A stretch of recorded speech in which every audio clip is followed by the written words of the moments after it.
Good morning children.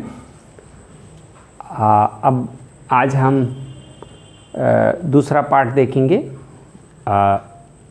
That is the second chapter of petals, class 5 petals chapter 2, that is entitled as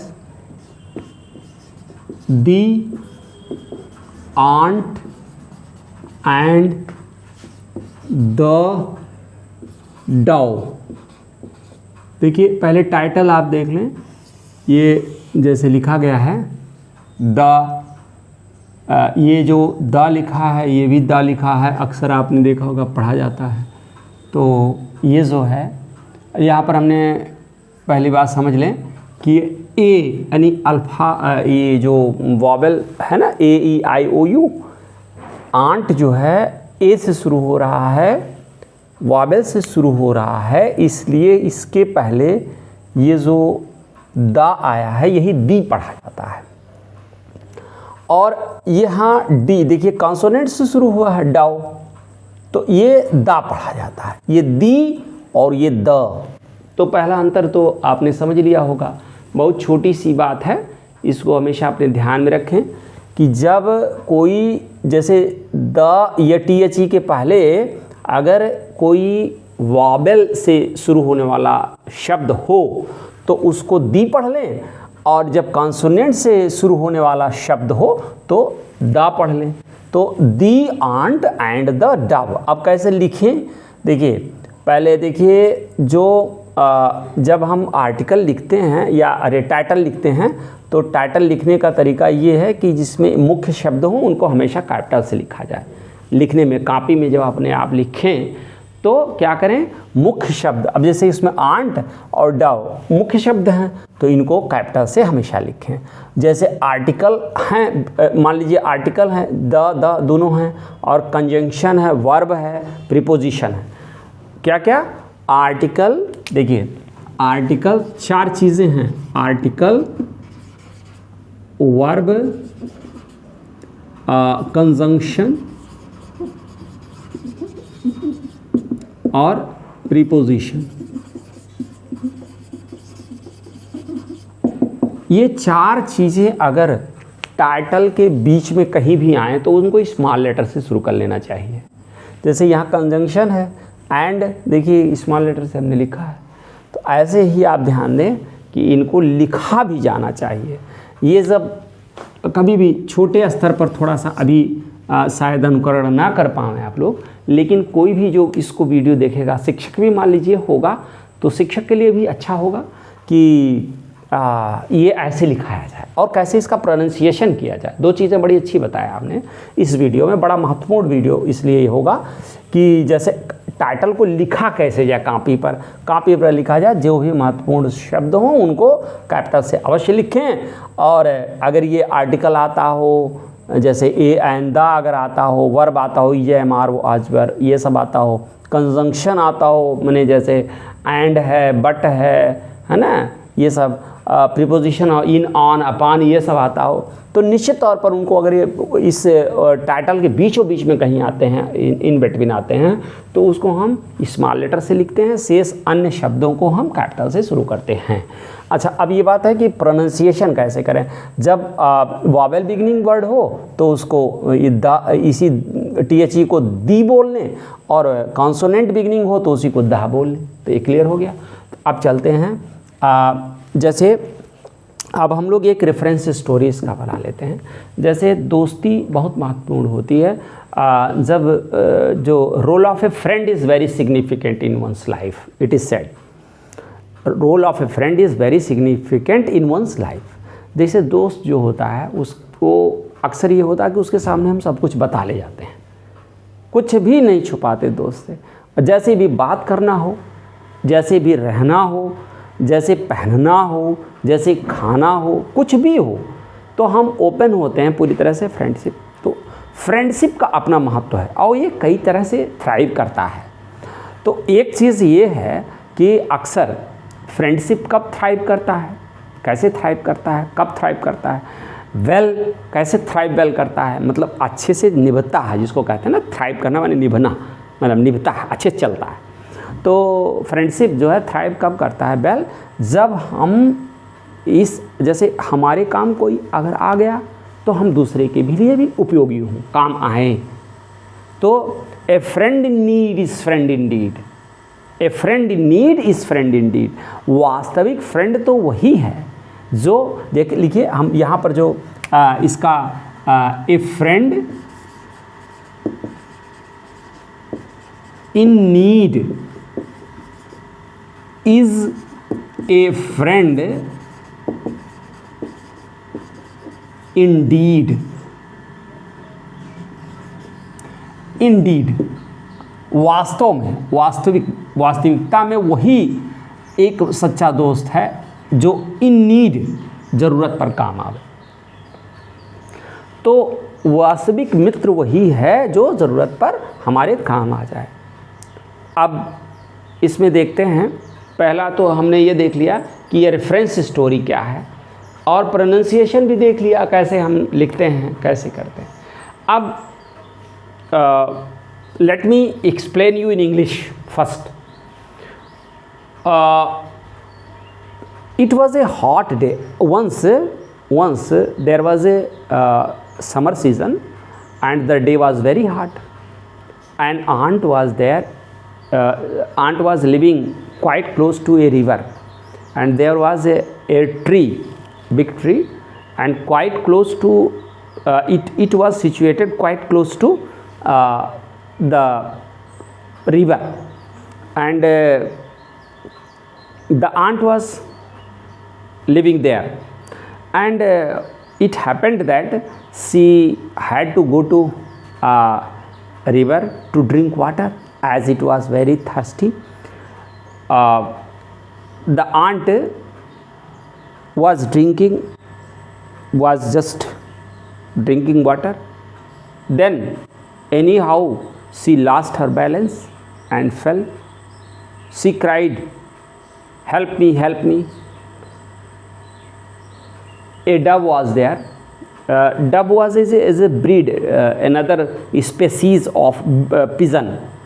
Pigeon and dove are similarly seen. Their voice and color is different, but the breed is singular breed. They are singular, but they are different, somewhat different. You will find them.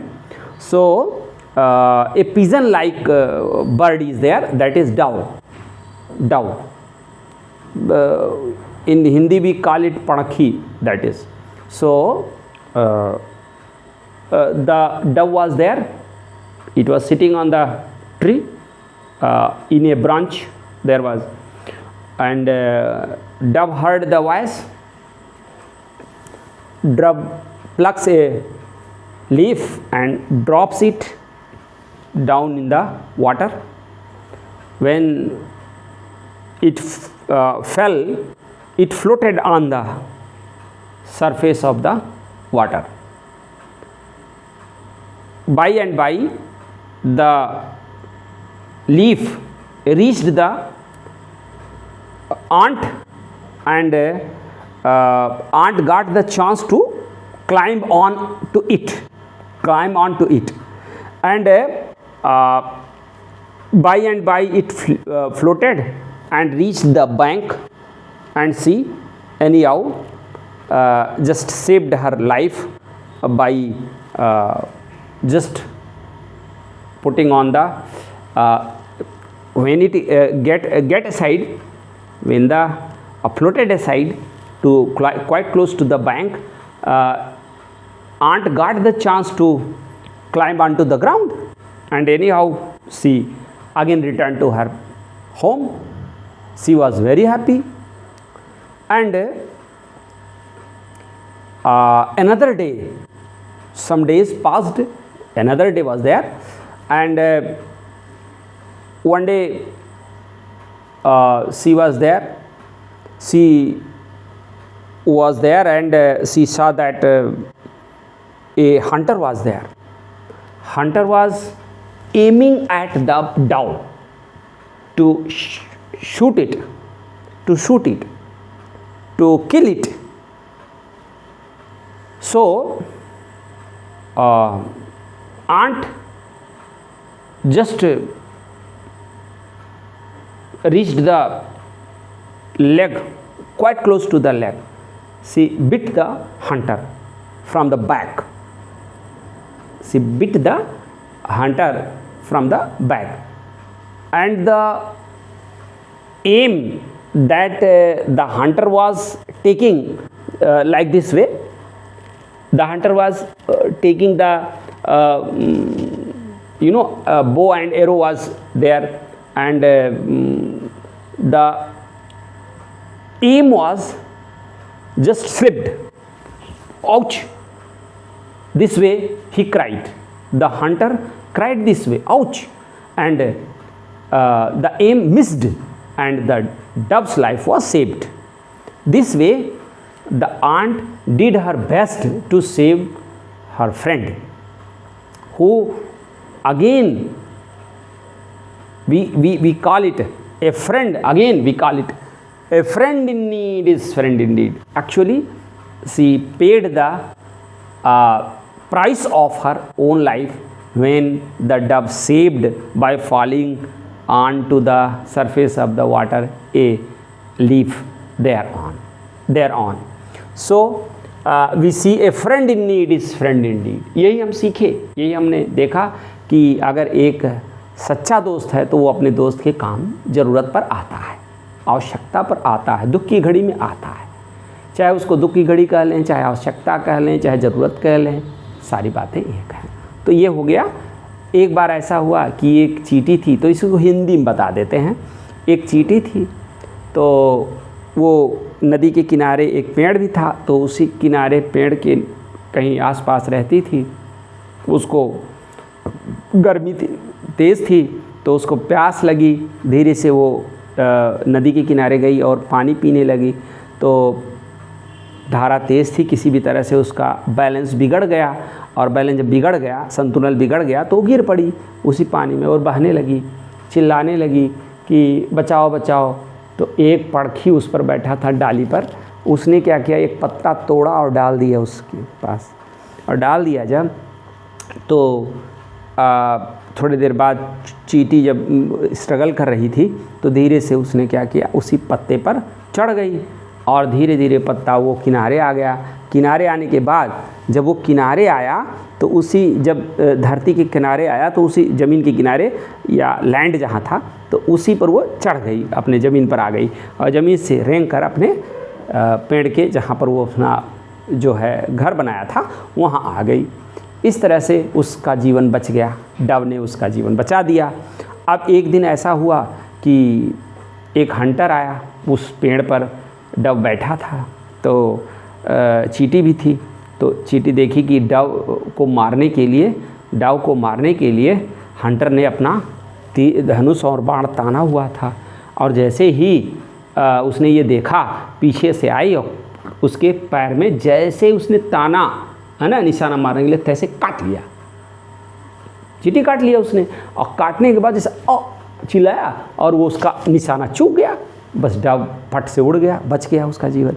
इस तरह से चींटी ने भी अपना फ़र्ज़ निभा दिया और डव का जान बच गया, और डव ने अपना फ़र्ज़ निभाया, दोस्ती निभाया, और उसका जान बच गया। इस तरह से ये जो कहावत है, ए friend in need is friend Indeed, A friend in need is friend Indeed, ये कहावत सही है। ये लेसन अब हम देखते हैं इसको कि इसमें देखिए, पहला देख लें नाउन क्या है, पहला देख लें आर्टिकल क्या है, द और एंड, ये कंजंक्शन है। ये द आर्टिकल है, ये भी नाउन है, ये भी नाउन है। तो अब आपने देख लिया कि नाउन हमने डिस्कस कर लिया। चलते हैं अब दूसरा देखते हैं कि नाउन के बाद जैसे इसमें और कौन कौन से शब्द हमें मिलेंगे जो हम देख सकते हैं, जो डिस्कस कर सकते हैं, छोटे छोटे। पहला देख लें कि नाउन, प्रोनाउन, वर्ब, एडवर्ब और प्रीपोजिशन और पंक्चुएशन मार्क। देखिए अब इसमें hot day, it was a hot day, it जो है ये प्रोनाउन है, और इसमें वाज जो है वर्ब है, ए ये डिटर्मिनर है, और डिटर्मिनर या कह सकते हैं आर्टिकल है, ए एंड द आर्टिकल है। हॉट एडजेक्टिव है, डे ये नाउन है। ए लिटिल आंट, अब इसमें ए तो मैंने बता ही दिया है, और लिटिल आंट, लिटिल फिर एडजेक्टिव है, और लिटिल आंट, ए लिटिल जो है पूरा अगर मिला लें ए लिटिल को तो ये स्पेशली डिटर्मिनर है। आंट नाउन वाज बताया ही है। वेरी, वेरी एडवर्ब है।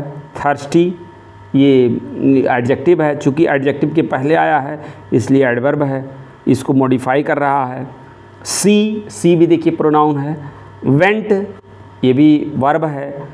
टू, टू जो है प्रीपोजिशन है। A river, to drink water, अब ए रिवर, रिवर जो है रिवर के पहले ए आया है, ये डिटर्मिनर है और रिवर नाउन है। ड्रिंक, टू ड्रिंक माने वर्ब है, और वाटर का मतलब है नाउन। अब ये नाउन देखिए जो यहाँ पर बिंदी की तरह से लगा हुआ है इसको फुल स्टॉप बोलते हैं।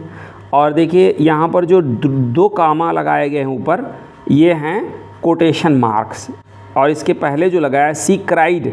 अब सी क्राइड में जो लगा हुआ है, क्राइड के बाद इसको कामा कहते हैं, और ये जो ऊपर लगे हुए हैं दोनों, इसको इन्वर्टेड कामा कहते हैं, और इसके बगल में मार्क ऑफ एक्सक्लेमेशन है। तो इस तरह से पंक्चुएशन मार्क, और कुछ हमने जैसे इसमें जो नाउन प्रोनाउन हैं, जैसे डव आप देखें नाउन है। हेल्प, हेल्प ये दोनों में जो लगे हुए हैं पंक्चुएशन मार्क है, कोटेशन मार्क लगे हुए हैं, दोनों में मार्क ऑफ एक्सक्लेमेशन हेल्प के बाद लगा है, हेल्प के बाद लगा है। इस तरह से आप देखें सिटिंग, वाज सिटिंग ये प्रेजेंट कंटिन्यूअस टेंस में है। इन ए ट्री, तो अब यहाँ पर इन प्रीपोजिशन है। ट्री ये नाउन है, ठीक है। ही, अब जो मैंने बताया ही शी प्रोनाउन है। ड्राफ्ट, ड्राफ्ट जो है ये वर्ब है। ए बिग लीफ, बिग यहाँ एडजेक्टिव है, लीफ नाउन है।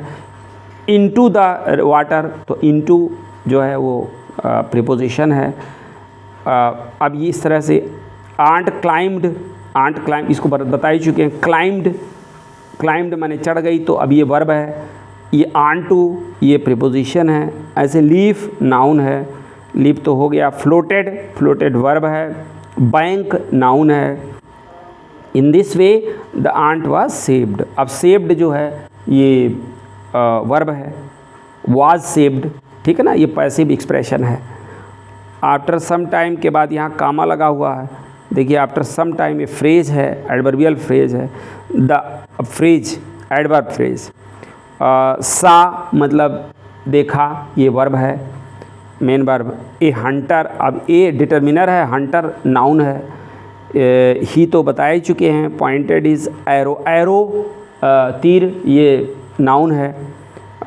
He wanted to kill him, kill यहाँ पर फिर हिम जो है ये प्रोनाउन है, और किल वर्ब है। इस तरह से क्रॉल्ड अप ये फ्रेज है, वर्बियल फ्रेज है या फ्रेजल वर्ब जिसको कह सकते हैं। हंटर्स फूड, हंटर्स फूट, अब हंटर्स फूट यहाँ पर ये अपॉस्ट्रॉफी यस जो लगा हुआ है, ये अपॉस्ट्रॉफी यस लगा हुआ, हंटर्स फूट। यहाँ पर ये फूट का मतलब होता है पैर, तो ये इसका मतलब ये हुआ कि ये नाउन है। बिट हिम, बिट का मतलब होता है बाइट से बिट बना हुआ है, पास्ट फॉर्म है, तो ये इस तरह से। आउच, देखिए आउच के बाद भी मार्क ऑफ एक्सक्लेमेशन लगा हुआ और दोनों में कोटेड मार्क है। Cried the hunter. The ant and the dove helped, helped, helped जो है ये वर्ब है। Each other, like good friends, like जो है ये लाइक गुड फ्रेंड्स। तो यहाँ पर ईच अदर, ईच अदर ये प्रोनाउन है, प्रोनाउन है। यहाँ पर आपने देखा a friend in need is friend in deed. अब यहाँ पर आपने देखा कि ये जो in friend need is friend in deed, ये जो है यही कोटेशन मार्क हमने यहाँ लिखा था। इसका तात्पर्य है कि एक सच्चा दोस्त वही है जो अपने दोस्त के काम आवे। तो ये पार्ट हो गया कंप्लीट इस तरह से। अब हम इसमें देखते हैं पंक्चुएशन मार्क्स हमने डिस्कस कर लिया। जिसमें देखिए, अब इसमें देख लीजिए कितने पैराग्राफ हैं, एक से लेकर के देखो यहाँ पर इट वाज से लेकर के सेव्ड तक एक पैराग्राफ है, और आफ्टर सम टाइम से लेकर के फिर सेव्ड दूसरा पैराग्राफ है, और द आंट से लेकर के फ्रेंड्स तक, यानी 3 पैराग्राफ इसमें है, और 3 पैराग्राफ है। कंप्लीट लाइंस इसमें जो है 3 पैराग्राफ्स में, अब देखिए आप देख सकते हैं 1 2, जहाँ तक फुल स्टॉप लगा हुआ वहाँ तक आप एक लाइन ऐसे गिन सकते हैं। इसमें कि कितनी लाइनें हैं, इस तरह से लाइन भी आप गिन सकते हैं, कितने पैराग्राफ हैं, क्या क्या पंक्चुएशन मार्क हैं। जैसे मैंने बताया कि कौन कौन से, देखिए मार्क ऑफ एक्सक्लेमेशन है, फुल स्टॉप है, कोटेशन मार्क है या इन्वर्टेड कामा जिसको कह सकते हैं, और ये जो है मार्क ऑफ एक्सक्लेमेशन है, फुल स्टॉप है, कोटेशन मार्क है, इन्वर्टेड कामा जिसको कह सकते हैं। बस ये इतने पंक्चुएशन मार्क यहाँ पर, और अपोस्ट्रोफी एस भी यहाँ पर डिस्कस हुआ है। तो अब यहाँ पर ये हो गया। अब यहाँ पर हम प्रयास करेंगे कि इसका जो क्वेश्चन आंसर है वो भी दे दें, इसको डिस्कस कर लें। यहाँ पर देखिए कि where did the ant go and why, तो द आंट, अब देखिए डिड लगा है, इसका मतलब है कि पास्ट टेंस में है ये क्वेश्चन, पास्ट टेंस में है, पास्ट में है क्वेश्चन। तो where did the ant go, तो the ant went to the river and why to drink water. Ant, देखिए the ant went to the river to drink water. The ant, ध्यान दें, बार बार मुझसे भी गलती हो सकती है, आपसे भी गलती हो सकती है, प्रयास करें, सुधार करें, ये ज़रूरी है। How did the dove save the little ant, the little ant, तो the dove dropped a leaf that floated on the water. Ant climbed on to it and saved herself. And saved herself. You can also write there कि जैसे अब इसके answers हम यहाँ पर सब लिख देते हैं, ठीक है ना। इसके आंसर्स, आंसर 1 क्या है? The ant went to the river, the ant went to the river to drink water. Answer 2, answer 2 में देखें, थोड़ा बड़ा लिखते हैं इसको, शायद दिखाई न पड़े, visibility. How did the dove save the little ant? The Dove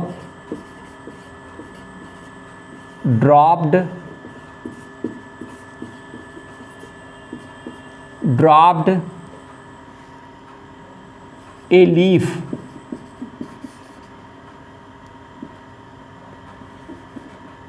it, इसमें ऐसे कर लें कि dropped a leaf into the water, in the water, इतना बड़ा लें, छोटा सा, हाँ नहीं तो और बड़ा हो जाएगा। Dropped a leaf in the water, the ant climbed on to it, it floated to the bank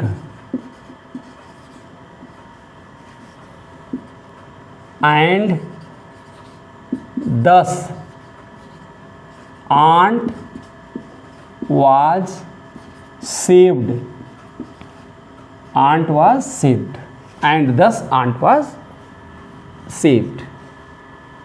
Answer 3. Answer 3. Who wanted to kill the dove? A. Hunter. Hunter wanted to kill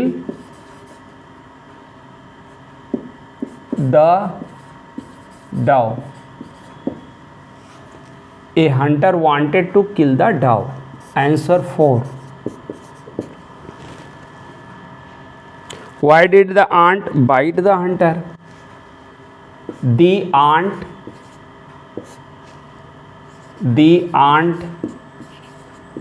bit the hunter to save the dove. अब क्या है अगला? What is the moral of the story? Answer 5.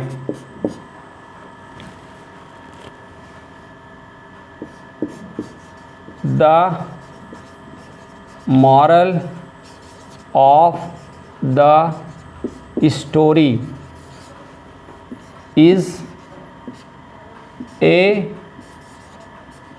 friend in need is a friend indeed. A friend in need is friend indeed. ये है moral of the story. तो ये हो गया. अब ये तो आपको करना है. ये 5 प्रश्न जरूरी थे जो टेक्सचुअल थे, इनको बता दिया गया. अब आप इसमें अपने हिसाब से हम इसको करा देंगे. ठीक है, क्लासेस में. ठीक है, थैंक यू चिल्ड्रेन.